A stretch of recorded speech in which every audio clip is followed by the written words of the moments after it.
Hello! Today I am going to show you how to do this really cool distressed effect that you see here. It's really simple. It's actually really quick. The only thing is, plan on getting a little inky because it can be a little messy. Okay? So what I'm going to do to begin with is I'm going to take a piece of the very vanilla cardstock, and what I did was I just cut the shape myself. If you've got a die cut machine, a big shot, that maybe cuts out dies, you can do that, but I just hand cut mine. It's just simple. It's just a very simple rectangle shape. Okay? Now the amazing thing I'm going to do now is I'm going to take this and I'm just going to destroy it.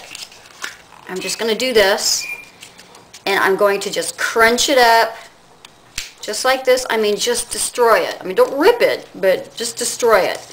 Just crunch it and crinkle it, and then you can even do it again. You can try a different angle, do it again. You want to get a lot of really good wrinkles in your cardstock. That's why cardstock is what you want to use for this. You really don't want to use a paperweight.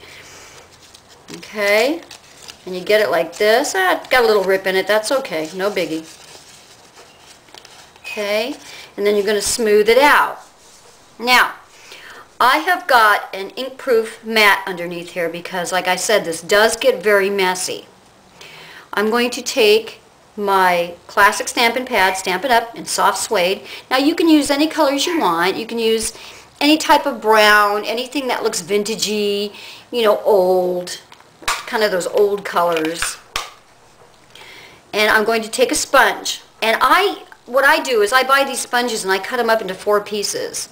And I use the same sponge for each color. I mark them. This way I never have to rinse out my sponges, so it just takes up a lot less time that way. So I'm going to come in here, get some ink, and you're just going to spread it onto your tag, just like this.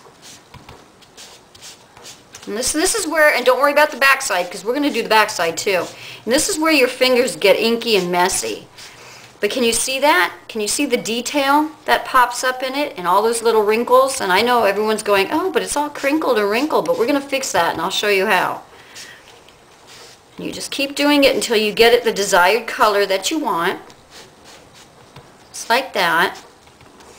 And yes, like I said, I even do the back side because I like my pieces to be finished both sides generally. This one's not inked as much, but generally I like both sides of my pieces inked.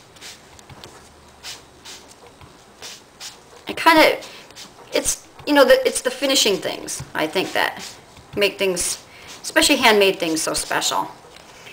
And then you can go around the edges as well and just darken up your edges. Just like that.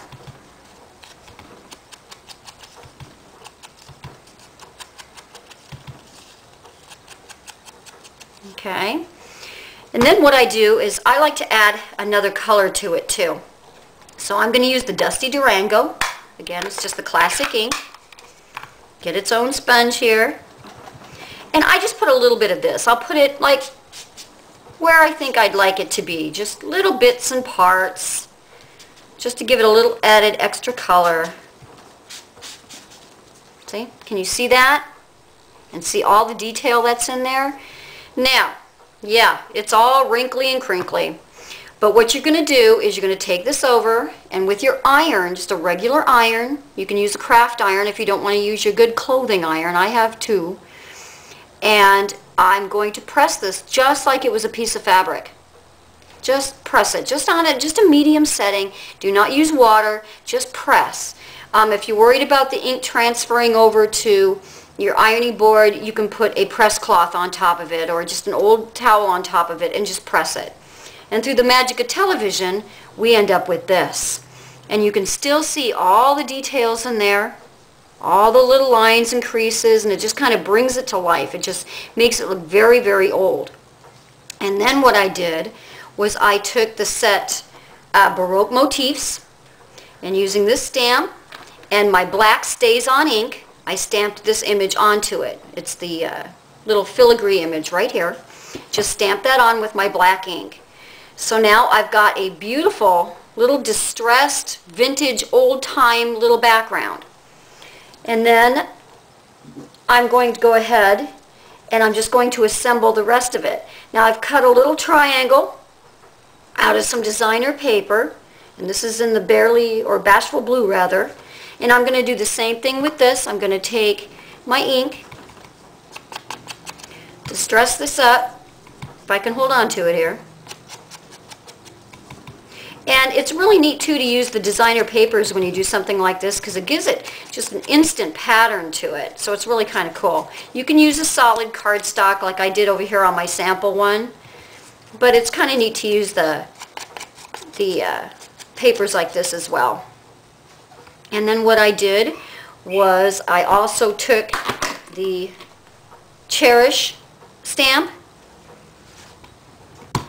and I just came down and inked that just on one side, like that. And this is going to be attached here.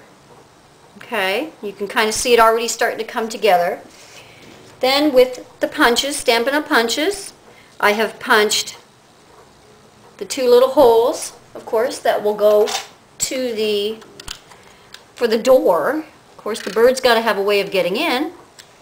And you just put that together like so.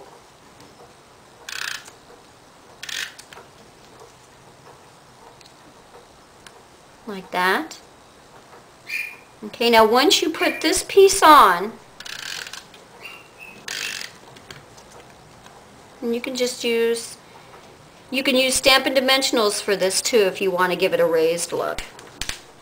And see, it's already starting to come together. Then what I do is I put a piece of cardstock on the back of it just to give it a little more strength, because I used a piece of paperweight. It just makes it a little bit stronger. But you can see how fast these actually come together very quickly. If you mess up like I did right there, all you have to do is trim it. And take your scissors and just trim it down. Very, very simple to make. And then I took the new punch from Stampin' Up!, our beautiful bird punch here. This is a great punch. I love it. And I punched out my little bird.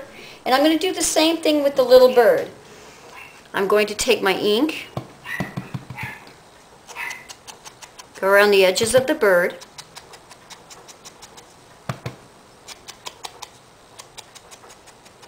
antique the little bird. And then what I did too is I just took my paper piercer and I'm going to pierce a hole for the eye of the bird. Just like that, if you can see that. I know it's kind of hard to see. And then you would attach your bird, attach your little leaf that goes with your bird, like so. Okay. Now for the flower that's up here, I did the same thing that I did originally. Here, I'm going to turn this around so you guys can see it. I did the same thing that I did originally, and that was I crunched my flower up. Just crunched it up. Just like that. Now be careful because you don't want to rip the petals off of it. Okay.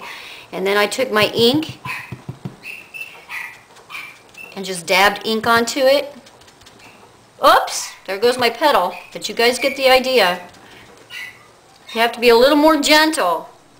And then my flower would go here. And then you can stamp your little wing. Keep in mind your little wing on this punch is great because you can stamp a little image onto it. Just like that. And pop dot that on. And there you have it. And here's the original one. Okay, so at least this gives you an idea of how to distress your paper. It's really fun, can be messy, keep that in mind, but just give it a try and enjoy. And I will see you again soon. Bye.